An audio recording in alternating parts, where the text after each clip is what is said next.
I was in Cambridge for 2 years, and I was quite happy I was given that opportunity.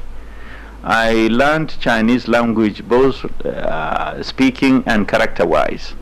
I got about 150 characters, and I was able to speak a little bit of Chinese. The idea was that as soon as I was able to pick the language, I was going to be posted to our mission in Peking.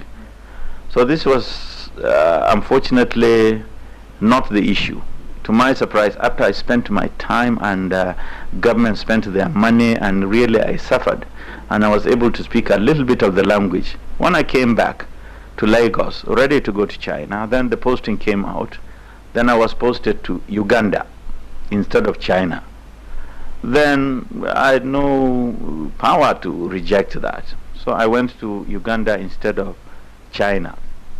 I was there during the time of President Idi Amin.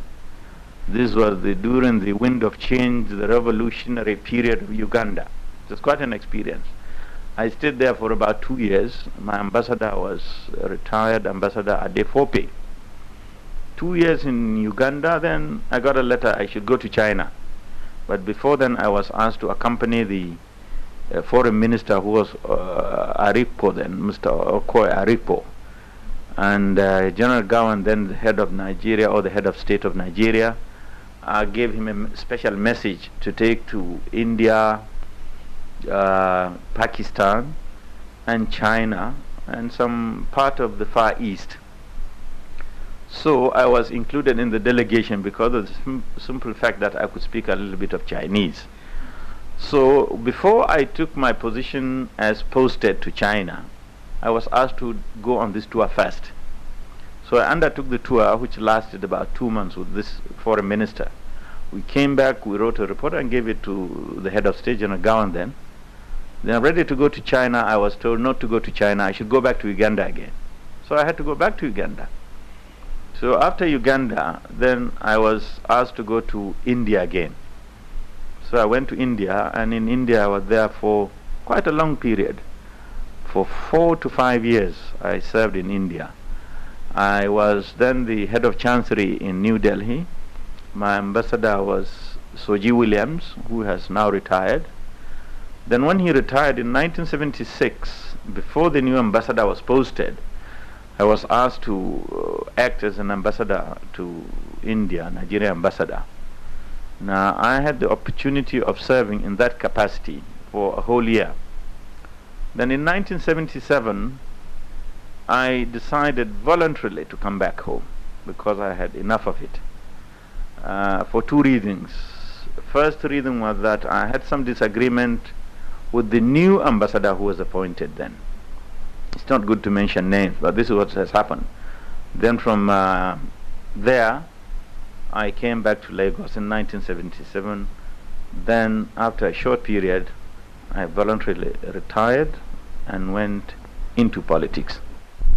Having had so much experience working in our foreign missions, Alhaji Musa Musawa has gathered much on cultures and languages of other nations. Chinese is the most difficult one, definitely. Other places I've been to is, I told you, Uganda and India. In China, they have got one common attitude.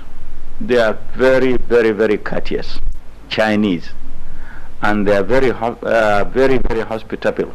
They can give you a lot of hospitality, which you never expect to get from any other nation or any other people. Now, when a Chinese man invites you to his house, or you happens to meet him, or anywhere he takes you out, he will try as much as possible when they give you drink or food. The intention is to see that he gives you something to eat and that you cannot even get up to go back home.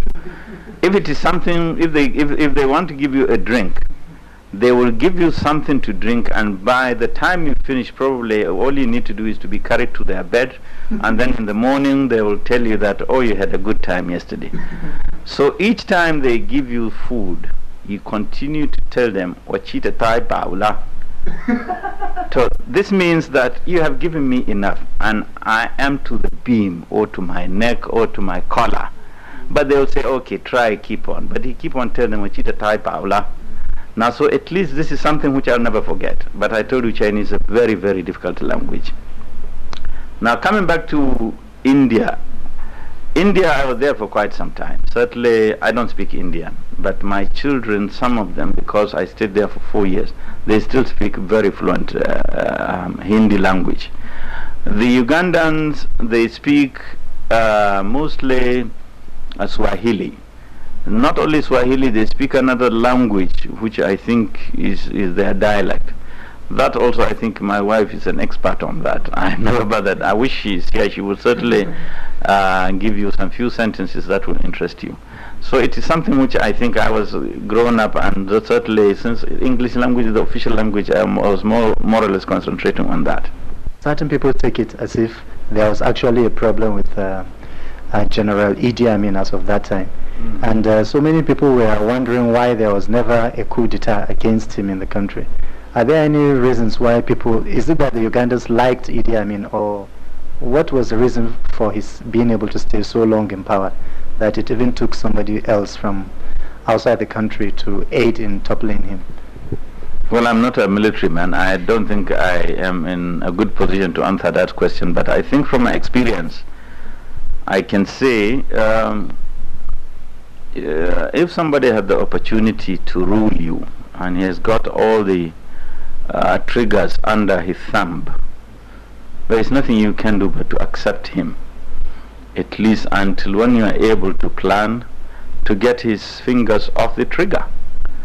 Now, Idi Amin, I don't think he could be regarded as somebody that they liked so much, but at the same time, he was respected by not only the soldiers in those days, but by the people, because they really wanted to liberate their people, or their people wanted to be liberated from their colonial masters, who were the Asians.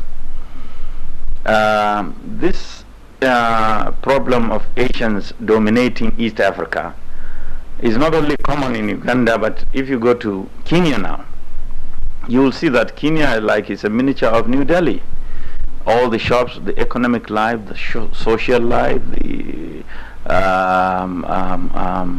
anything you can think of, the political life even, is dominated by the Asians. Those Asians, they call themselves either Ugandans or Kenyans, or they had some British passport or British nationality, and they were very much in the forefront in all the economic activities.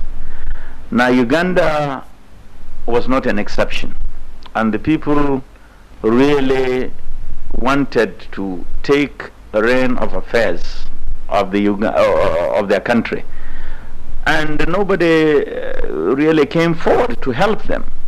But Idi Amin, for some reason, said he was going to blow the wind of change to take over everything from Asians and hand them back to the Ugandans. So when he overthrew Milton Obote, everybody was jubilant. Probably he hadn't had the academic qualification, you may say, to lead the country. But to be a good leader, and for you to be able to lead your people, you don't need too much of academic qualification. If you've got the qualities of leadership, and people like you are honest, and you can exchange views, and you can communicate with them, you can establish what the French call esprit de corps, you can lead. So at the time when the revolution in Uganda took place, revolution by means throwing out the Asians and handing over things back to the Ugandans, it was something which I'm sure the Ugandans were very proud of. And when I went there, I found that there was a war between what you see in Uganda and what you may see in Kenya or another neighboring Zambia also, because all the shops were then taken by the Ugandans. All the commercial activities were done by the Ugandans. If you come to Kenya, you will find that every shop you go in Kenya is owned, manned, controlled by an Asian.